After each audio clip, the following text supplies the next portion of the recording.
Salut à toi, j'espère que tu vas bien. Station F m'a demandé de faire un webinaire sur comment mettre en place des KPIs pour piloter les performances d'une startup. Je t'ai préparé un petit replay de ce webinaire parce que ça me semble essentiel dans la gestion d'une boîte. Allez, c'est parti!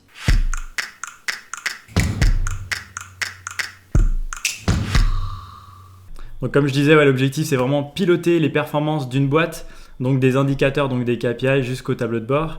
Il y a une petite phrase qu'on entend souvent à Station F, ce qu'on ne mesure pas, on ne l'améliore pas. Et ça en fait c'est vraiment ce avec quoi j'avais envie de commencer parce qu'il y a trop de boîtes aujourd'hui en fait qui mesurent peu ou pas en fait leur business. Et en fait ce qu'il y a c'est-à-dire qu'après on avance sans trop savoir où on va. Et en fait, si on ne sait pas où on va, il y a des grandes chances qu'on n'aille pas dans la bonne direction. Donc aujourd'hui, l'objectif en fait, c'est de pouvoir commencer à mettre votre premier tableau de bord à la suite de ce workshop. Donc, quand on parle de KPI, on va déjà voir les bases en fait, qui est comment, c'est quoi un KPI, comment je le sélectionne, quelle est la méthodologie qu'il y a derrière, etc. L'objectif, c'est qu'on voit un petit peu tout ensemble et on finira par une partie donc questions-réponses si vous avez encore des interrogations. Donc concrètement un KPI c'est quoi ? Donc c'est un indicateur donc, de performance en français, donc un Key Performance Indicator en anglais. On l'entend aussi sous un nom qui est un ICP. Donc là c'est pas du marketing, hein, c'est pas le Ideal Customer Profile, hein, c'est l'indicateur clé de performance tout simplement. Et l'objectif c'est tout simplement c'est une information qui est souvent une information donc, qui se mesure, c'est un chiffre par exemple, qui va nous permettre de mieux comprendre en fait ce qui se passe dans notre boîte. Même si on le voit tout à l'heure dans le tableau de bord, bien souvent en fait vous avez déjà des KPI que vous connaissez dans la vie de tous les jours.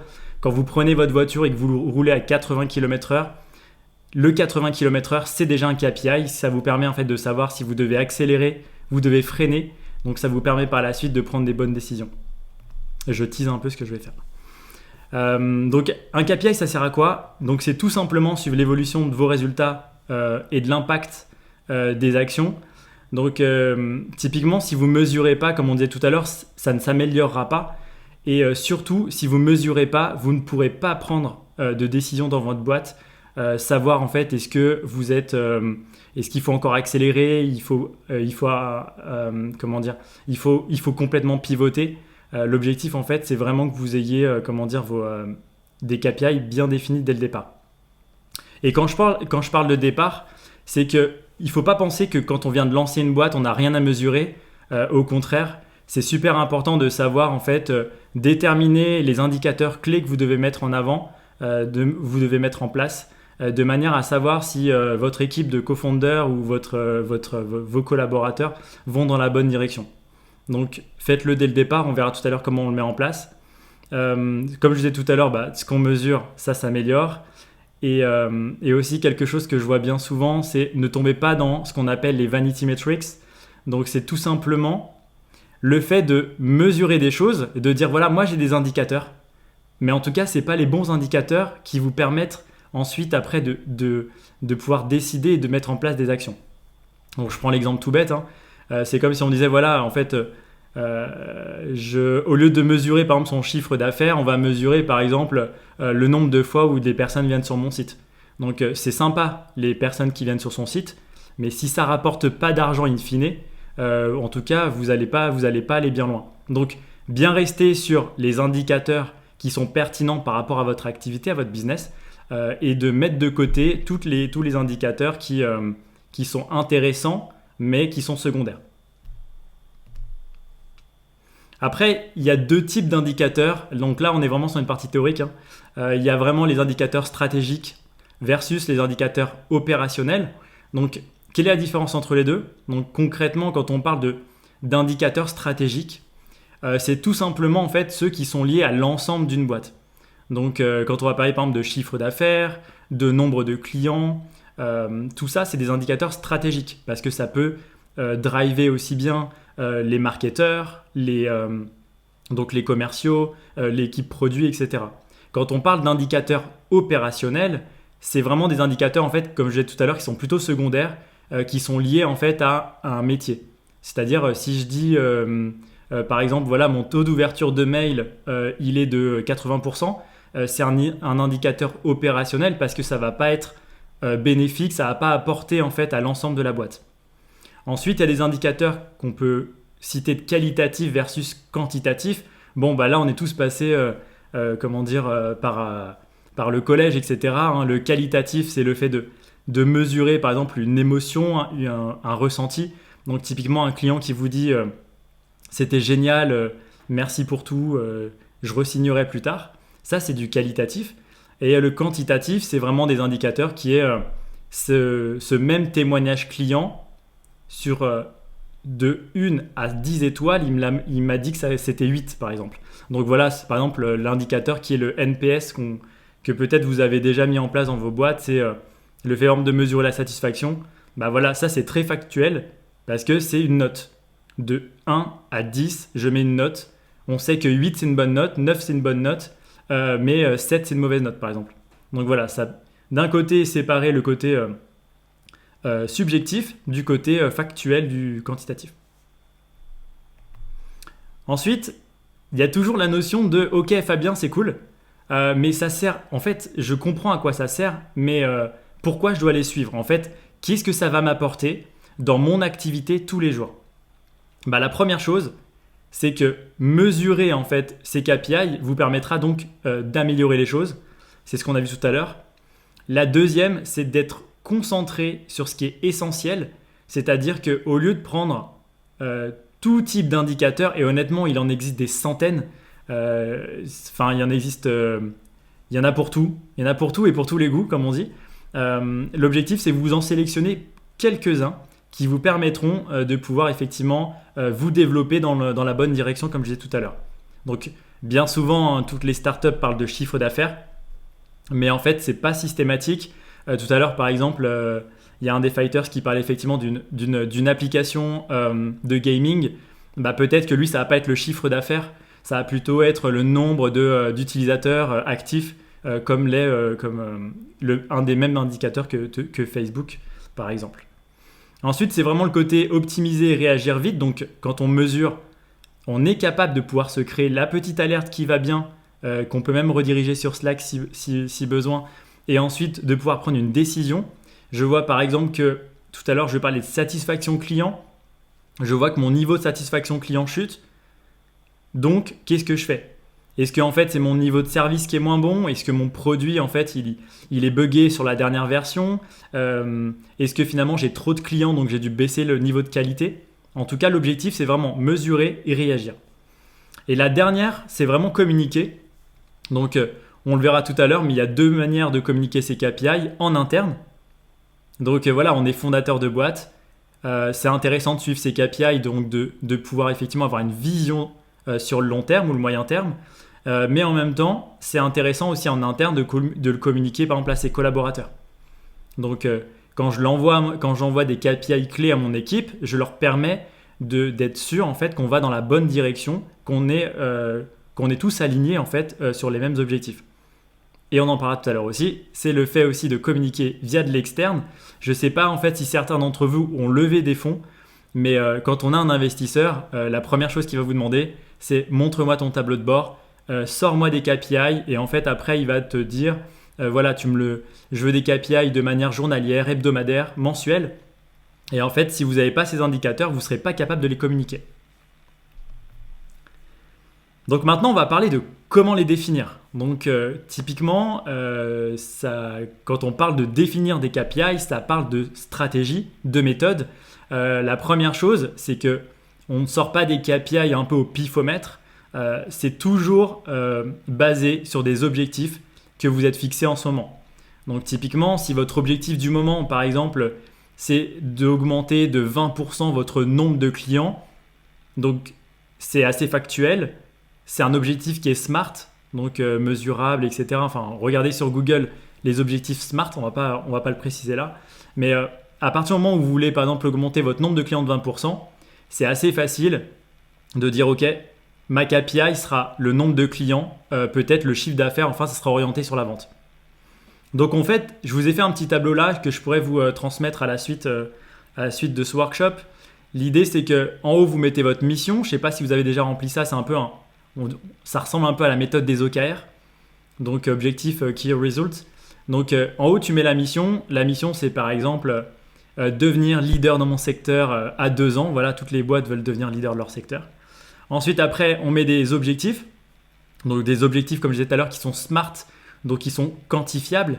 Par exemple, donc, augmenter le nombre de clients de 20%, augmenter le panier moyen, je ne sais pas, à 7 500 €, etc., etc.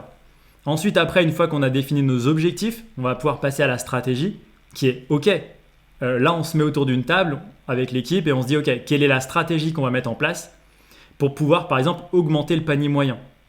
Donc, si je veux augmenter le panier moyen, il y a peut-être que je dois faire de l'upsell, donc effectivement de la vente par la suite, donc à ce même client. Est-ce que en fait, je retravaille mon produit, je travaille des nouvelles features, enfin, entre guillemets, je monte une stratégie. Ensuite, après, il y a la tactique. La tactique, c'est comment effectivement pour répondre à ces stratégies, je vais mettre en place toute une suite d'actions qui vont me permettre en fait d'arriver au bout de ce que j'ai proposé. Et ensuite, les KPI. Donc les KPI, c'est vraiment comment je vais mesurer ce que j'ai prévu de faire. Donc je reprends mon exemple. Je voulais augmenter le panier moyen de mes clients à 7 500 €. Donc j'ai décidé en fait par exemple de faire de l'upsell, de pouvoir développer une nouvelle feature dans mon produit. Typiquement la KPI, ça va être effectivement de mesurer déjà ce panier moyen et peut-être de mesurer en fait le niveau d'upsell. Donc voilà, il y a une KPI principale qui est le panier moyen et une KPI secondaire qui est l'upsell. Ensuite, c'est toujours intéressant quand on parle de KPI de parler de cible dans le sens où quand on va mesurer, ça ne s'adresse pas toujours au même type de personnes. Donc voilà, remplissez ce tableau. C'est un petit peu stratégique, c'est un petit peu théorique, mais en tout cas, ça vous permettra par la suite d'avoir de vraies méthodes dans la mise en place de vos KPI et surtout de la manière effectivement de les définir. Si je reprends en fait ce même tableau, en fait ça répond à chaque fois à une question. Quand on était tout en haut en fait au niveau, on va dire le côté high level, quand on parle de mission, on parle du pourquoi. Google, ce qu'ils veulent, leur pourquoi, c'est ils veulent archiver toute la connaissance et pouvoir la redistribuer de manière gratuite entre guillemets sur le web. Ensuite après, vous avez votre mission, vous avez les objectifs, c'est vers où vous voulez aller. Et donc là, comme je disais tout à l'heure, le vers où, c'est pas simplement une direction, il faut donner un cap. C'est je veux aller là-bas, mais avec quelque chose de quantifiable, une durée, etc. Ensuite, après, il y a la stratégie, donc c'est comment je vais pouvoir donc, atteindre mes objectifs. Ensuite, la tactique, c'est le quoi. Donc, qu'est-ce que je mets en place par rapport à la stratégie. Et les KPI, la cible, c'est le côté combien. C'est comment je vais mesurer. Donc, voilà. Bon, j'espère que tout ça, c'est clair pour vous. On va prendre des exemples. Comme je disais tout à l'heure, il y a des centaines de KPIs en fait possibles. Je vous ai pris les exemples que je trouve les plus pertinents à suivre au début. Si on parle pour l'instant de la partie financière, donc qui permet effectivement d'analyser la santé de sa boîte, savoir si on est en train de faire du bénéfice ou pas. L'idée, c'est qu'au début, on est tous drivés par la même chose, c'est le chiffre d'affaires. Donc ça, c'est assez simple. Après, ce qu'il y a, c'est qu'on peut faire du chiffre d'affaires, mais perdre de l'argent. Donc, c'est pour ça que c'est intéressant de pouvoir calculer aussi sa marge, de savoir si voilà, je vends un produit à 2 000 €, mais en fait, ça m'en coûte 3 000. En fait, je perds de l'argent à chaque fois que je vends, donc c'est pas top. C'est pas top pour la suite, quoi.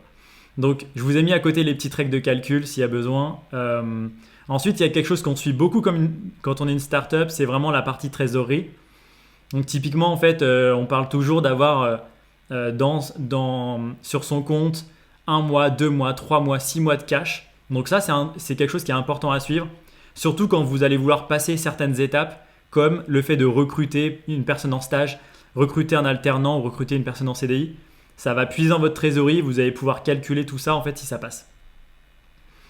La partie burn rate, j'imagine que vous l'avez déjà entendu ailleurs. C'est votre date de mort, c'est le montant que vous dépensez tous les mois. Donc typiquement, c'est très simple, c'est lié à la trésorerie.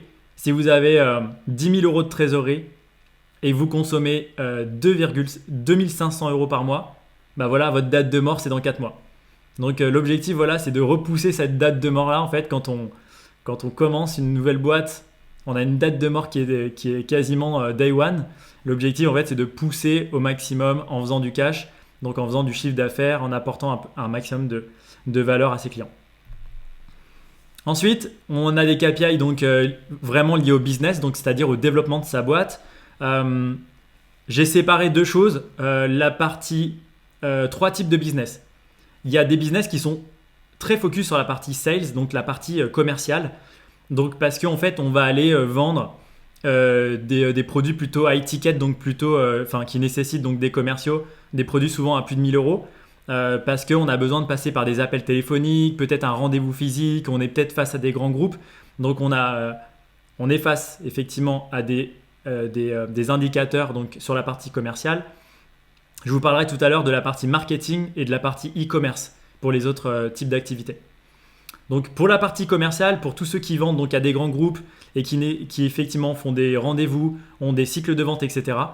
Ce qui est important de mesurer, c'est le nombre de nouveaux clients. Parce qu'effectivement, l'intérêt, c'est pas juste d'avoir le nombre de clients. Donc c'est intéressant d'avoir le nombre de clients à date. Mais ce qui est important, en fait, c'est d'avoir une évolution de cet indicateur-là. Combien de nouveaux clients, par exemple, par semaine, par mois, par trimestre, j'arrive en fait effectivement à développer. Ensuite, ça va être le taux de transformation prospect client. C'est tout simplement voir si votre tunnel de vente entre guillemets est plutôt bien fait et ce qui convertit bien entre le nombre de prospects que je vois qui sont intéressés par mon offre versus le nombre que j'arrive à transformer en client. C'est important de mesurer. Le cycle de vente, parce que tout à l'heure on parlait du burn rate. Typiquement, si vous avez une date de mort qui est à 3 mois et si vous avez un cycle de vente qui est à 6 mois, c'est un peu compliqué. Donc ça vous permet aussi de pouvoir mesurer et de se dire ok, est-ce que je m'adresse à la bonne cible. Donc bien souvent en fait c'est pour ça que quand on est une startup, on fait un focus aussi bien sur des grands groupes qui peuvent rapporter, qui ont du potentiel sur le long terme et aussi bien sur des boîtes plutôt intermédiaires, des PME, etc. pour pouvoir avoir de la trésorerie court terme. Le taux de fidélisation client, donc super important. J'ai un client qui a acheté en fait au mois de janvier. Est-ce que je peux lui reproposer mon même produit plus tard? Donc voilà, ça c'est important parce que comme on le dit souvent, c'est plus facile de fidéliser que d'aller faire de l'acquisition de nouveaux clients. Donc la deuxième partie, deuxième business, c'est les business purement SaaS. Donc SaaS, je sais que vous savez tout ce que c'est, mais c'est vraiment la plateforme sur laquelle on peut faire de l'acquisition en direct, c'est-à-dire je fais venir des visiteurs, ils achètent mon produit directement en ligne et ils payent un abonnement. Donc là, on a plusieurs métriques aussi. Le coût d'acquisition client, donc combien va me coûter l'acquisition d'un client.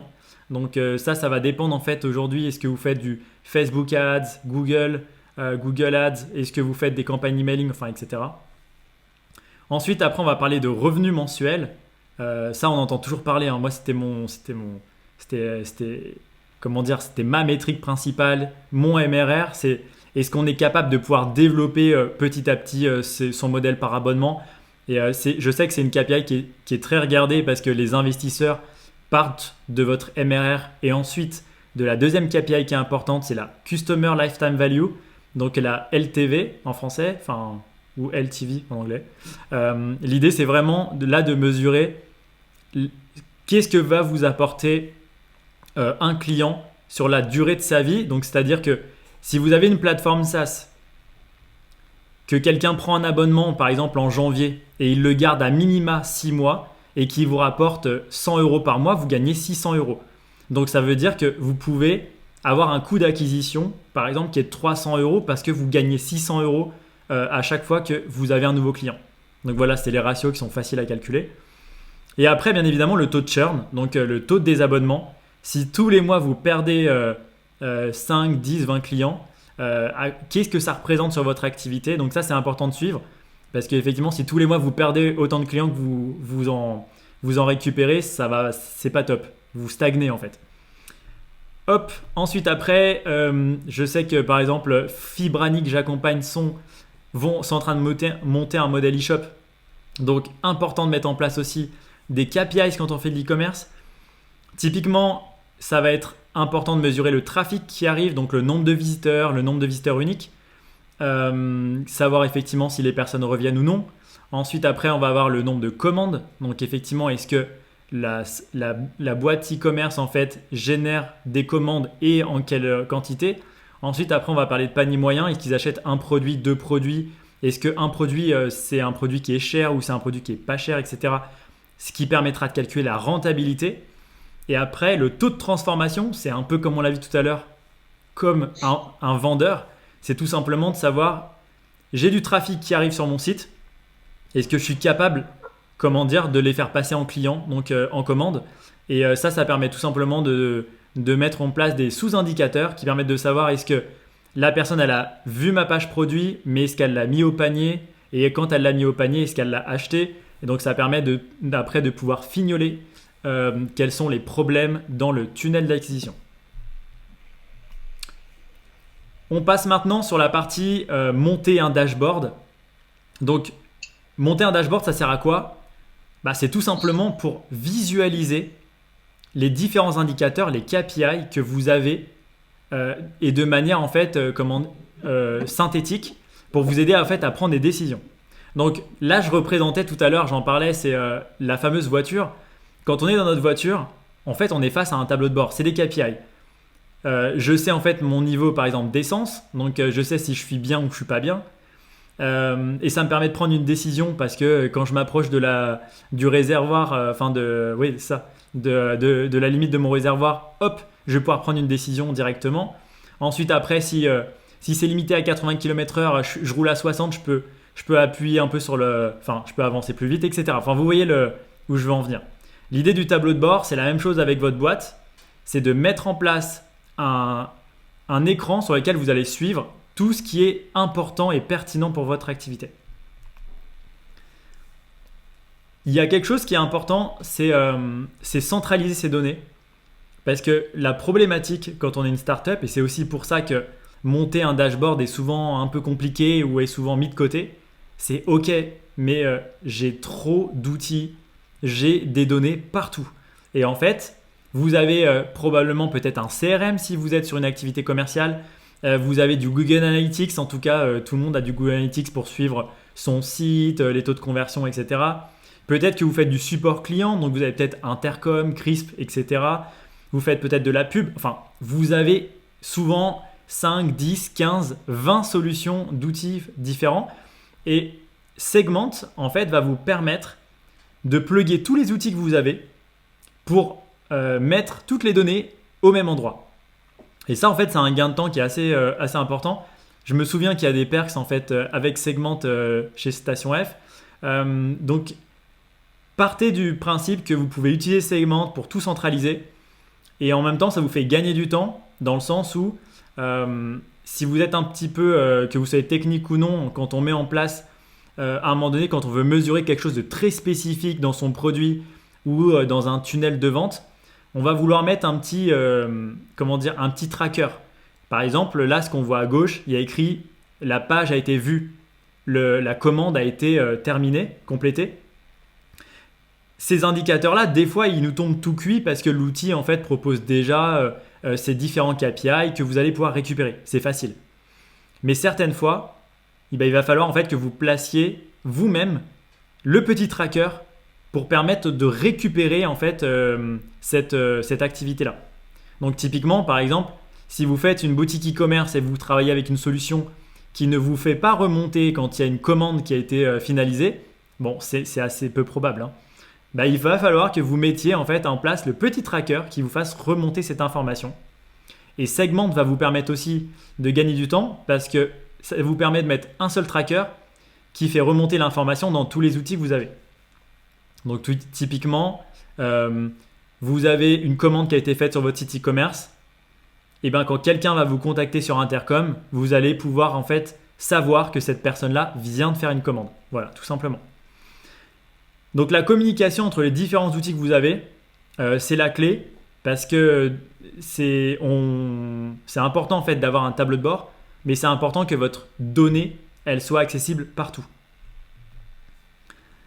Donc après, il y a une manière effectivement de faire notre propre tableau de bord comme quand on est en voiture. Là, en fait, il y a enfin chacun va monter son propre tableau de bord dans le sens où on ne veut pas tous mesurer la même chose. Et après, il y a tellement de manières en fait d'afficher les données que chacun peut le faire en fait un petit peu comme il le souhaite. Si on prend par exemple le tableau de bord qu'on voit tout de suite là maintenant, on va mesurer par exemple en face le trafic mensuel de son site. En dessous, on voit en fait le nombre de clients, les opportunités qui ont été créées quand on est sur une activité commerciale. Après, on peut avoir à droite les retours de mes clients, donc qui peut être directement en fait lié à un outil que j'utilise pour ça. Ça peut être Intercom, ça peut être un outil de mesure de la satisfaction. En haut à droite, j'ai le temps de réponse. Est-ce que mon équipe en fait elle répond assez vite, sous combien de temps, est-ce que le CSAT c'est la mesure de l'effort, est-ce que les clients en fait sont plutôt contents en fait du produit en fait et de ce qu'ils ont vu quand ils se sont inscrits pour la première fois. Donc voilà, autant d'indicateurs. À gauche, on a donc le revenu mensuel, donc qui est bien en gros, hein, parce que c'est important de bien savoir où on est dans son business. Et ensuite, après, par exemple, les différentes sources de leads. Ce qui est important, en fait, quand on parle de tableau de bord, c'est la manière et la fréquence de mise à jour. Typiquement, si vous avez il y a des tableaux de bord comme le trafic sur son site qui nécessite que ça soit mis à jour quasiment en temps réel. C'est important en fait de pouvoir le suivre.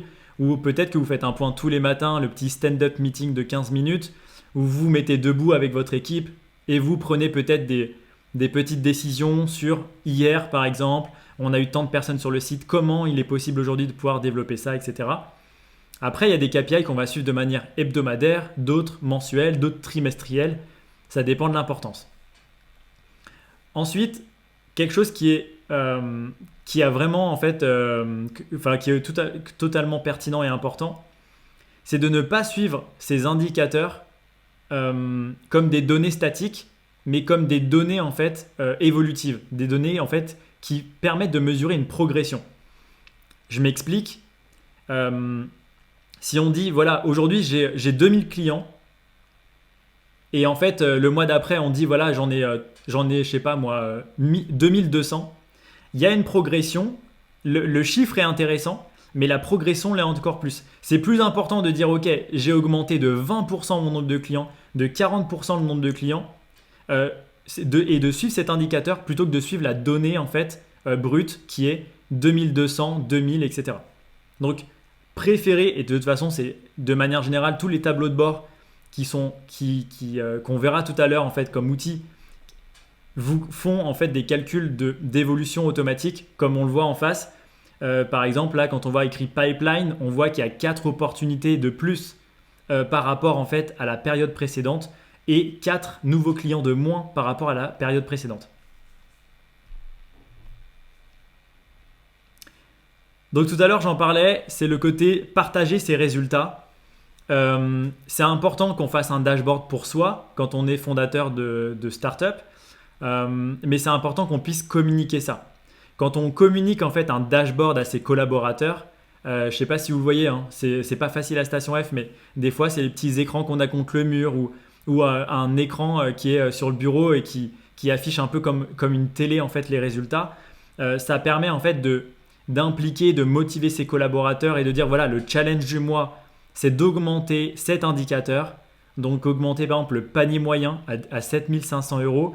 Et en fait, toute l'équipe est motivée, est impliquée autour de cet indicateur-là. Et en fait, comme ça, on mange un sandwich devant son bureau, on voit l'indicateur. Le soir, en partant, on voit que l'indicateur est pas top. Ça nous permet de se dire, ok, allez, on va bourriner demain matin, on arrive avec la niaque, il faut absolument qu'on le fasse. La deuxième chose, c'est, comme j'ai dit tout à l'heure, en fait, si vous avez des investisseurs ou si vous avez commencé à monter un petit board ou si vous souhaitez aussi communiquer vos KPIs en fait à Station F, c'est tout simplement si vous avez vos indicateurs qui sont à jour et sur un tableau de bord, ça sera tellement facile pour vous de pouvoir les communiquer en fait à l'extérieur. Vous avez juste en fait à partager un lien ou à les noter. En tout cas, c'est super facile. Maintenant, on va parler des outils pour les mettre en place. Comme il y a beaucoup de types d'indicateurs, il y a beaucoup d'outils différents. Ce qu'il faut savoir, c'est qu'en fait, on parlait tout à l'heure d'indicateurs stratégiques, donc qui étaient des indicateurs qui sont vraiment globaux à votre entreprise. On parlait tout à l'heure de chiffre d'affaires, etc. Et il y a des indicateurs qui sont plutôt opérationnels, donc liés à un métier.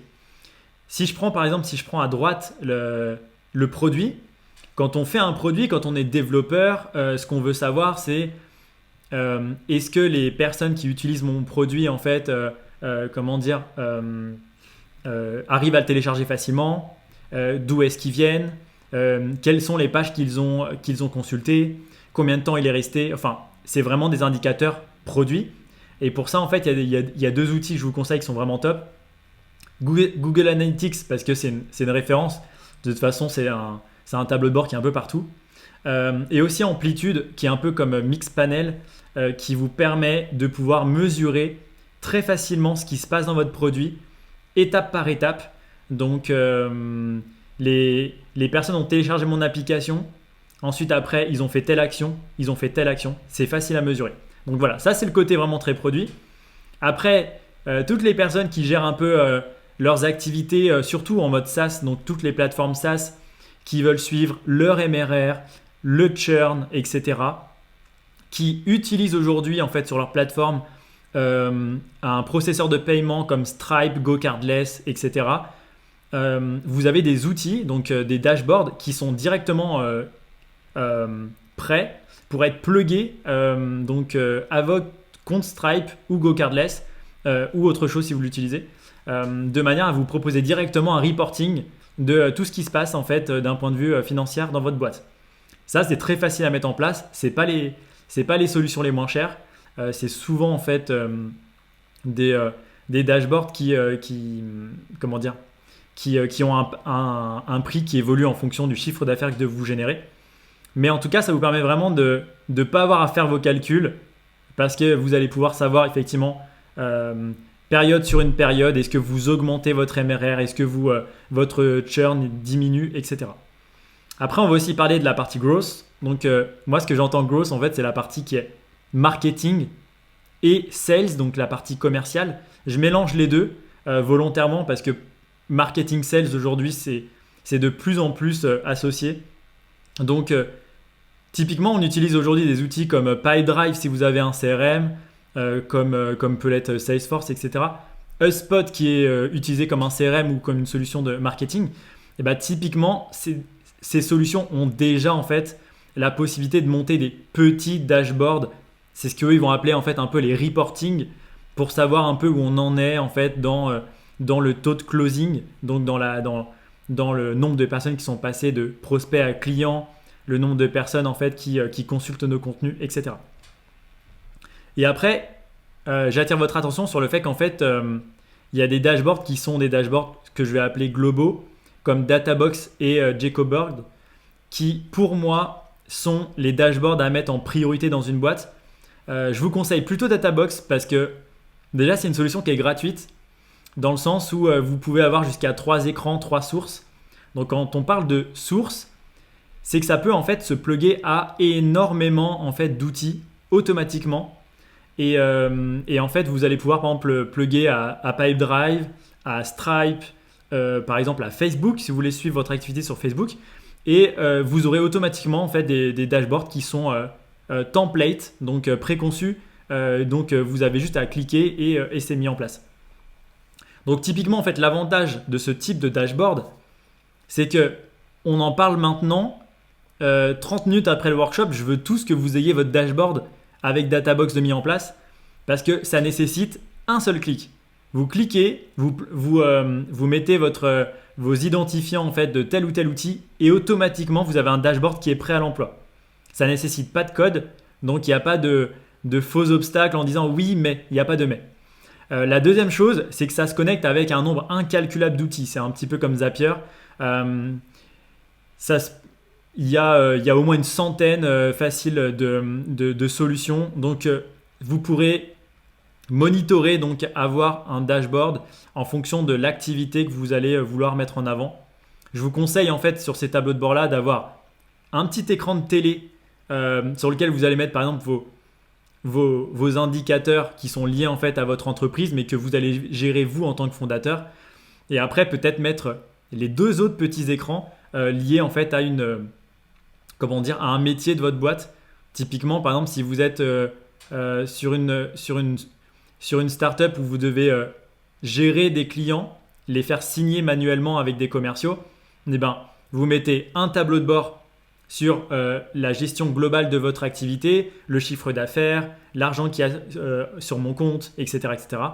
Le deuxième écran, ça va être sur la partie commerciale, combien de clients on a fait rentrer, quel est mon taux de transformation, etc., etc.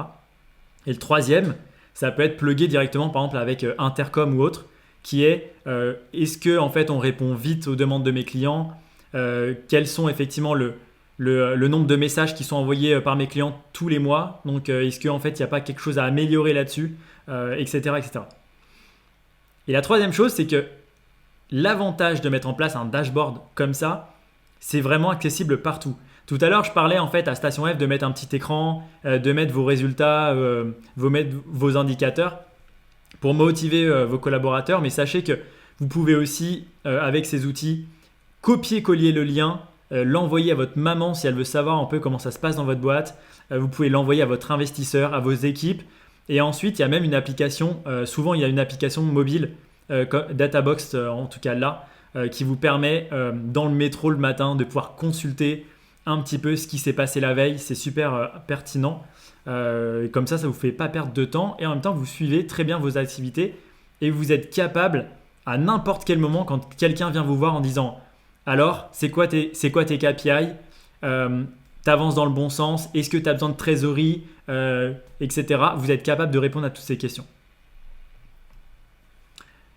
2 choses que je tiens à dire en fait avant la fin. La première, c'est vraiment oublier, c'est ce que j'ai dit tout à l'heure, mais je fais un vrai focus dessus, oublier les vanity metrics, donc c'est-à-dire tous les faux indicateurs. Globalement, il y a les indicateurs qui sont pertinents, qui vous permettront de progresser, d'avoir une activité qui est rentable et sur le long terme. Mais si vous vous accrochez aux vanity metrics, c'est-à-dire à des choses qui ont peu d'importance et qui vous font juste kiffer, donc voilà, moi j'ai mon taux d'ouverture de 80%, c'est trop bien, mais peut-être que derrière vous faites pas, peut-être que vos prospects par exemple ne répondent pas aux emails ou donc ne deviennent jamais clients, on s'en fout en fait de la KPI qui est de 80%. Donc ne vous attardez pas sur les fausses KPI, mais faites un focus pour déterminer quels sont les indicateurs clés de votre activité qui vous permettront effectivement de faire évoluer votre boîte et ayez au début quelques indicateurs. Quand on parle d'indicateurs clés, le mot clé est important parce que vous pouvez avoir 1, 2, 3 indicateurs, mais pas plus. C'est vraiment votre focus. Et c'est aussi ce qu'on appelle, pour information, la North Star métrique, qui est l'indicateur ultime que je veux faire progresser, sur lequel en fait toute mon équipe doit être alignée. Et je finirai par dire que tout ce qu'on ne mesure pas, on ne l'améliore pas. Donc je me répète parce que c'est super important. Mesurer, mesurer, mesurer. Parce qu'effectivement, on voit que les boîtes qui échouent, c'est des boîtes en fait qui ne connaissent pas bien leur marché, qui ne connaissent pas bien leurs métriques, donc effectivement qui ne maîtrisent pas leur activité sur le bout des doigts. Et typiquement, c'est compliqué quand on monte une startup, je sais très bien qu'on est sur tout un tas de sujets, mais le sujet principal, il ne faut pas l'oublier, c'est de faire perdurer son activité. Donc faites un focus sur déterminer les métriques et comme je vous disais, il n'y a pas, c'est pas chronophage.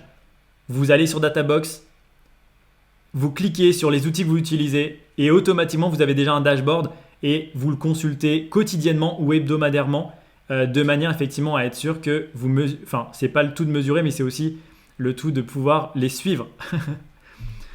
Voilà, c'est la fin de la slide. Si vous avez des questions, n'hésitez pas. Et ce que j'ai tout à l'heure, c'est qu'il y a tellement de KPI que j'ai fait volontairement une sélection sur les KPI que je trouve moi les plus importantes pour démarrer. Maintenant, si vous en voulez plus, on peut partager ensemble.